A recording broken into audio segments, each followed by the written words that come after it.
Israel ও হামাসের মধ্যে যুদ্ধবিরতি চুক্তি এগিয়ে নিতে সৌদি আরব সফরে গেছেন মার্কিন পররাষ্ট্রমন্ত্রী অ্যান্টনি ব্লিংকেন। অন্যদিকে ফিলিস্তিনিদের সমর্থনে বিক্ষোভ যুক্তরাষ্ট্রের পাশাপাশি ছড়িয়ে পড়েছে বিশ্বের অন্যান্য বিশ্ববিদ্যালয়েও।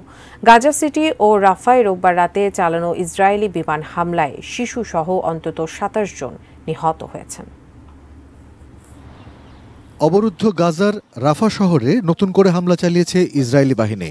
রাফা শহরে যুদ্ধবিধ্বস্ত গাজার বেশিরভাগ মানুষ আশ্রয় নিয়েছে, ফলে শহরটিতে হামলা না চালানোর আহ্বান জানিয়ে আসছে পশ্চিমারা। ইসরায়েলের সাথে যুদ্ধবিরতি চুক্তির সম্ভাবনা নিয়ে আলোচনা করতে মিশর হামাস নেতাদের আমন্ত্রণ জানানোর কয়েক ঘন্টা আগে নতুন এই হামলার ঘটনা ঘটে। অন্যদিকে যুদ্ধ চালিয়ে যাওয়ার পরিকল্পনার অনুমোদন দিয়েছেন ইসরায়েলের সেনাবাহিনীর চিফ অব স্টাফ। যুদ্ধবিরতির বিরোধিতা করেছেন ইসরায়েলের প্রধানমন্ত্রী বেনিয়ামিন নেতানিয়াহুর মন্ত্রিসভার কট্টরপন্থী সদস্যরা।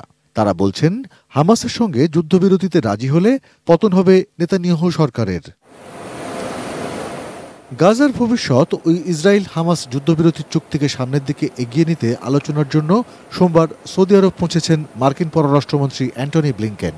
গত বছর ৭ অক্টোবর ইসরায়েল হামাস সহিংসতা শুরুর পর এই নিয়ে ৭বার সৌদি আরব সফর করেছেন তিনি।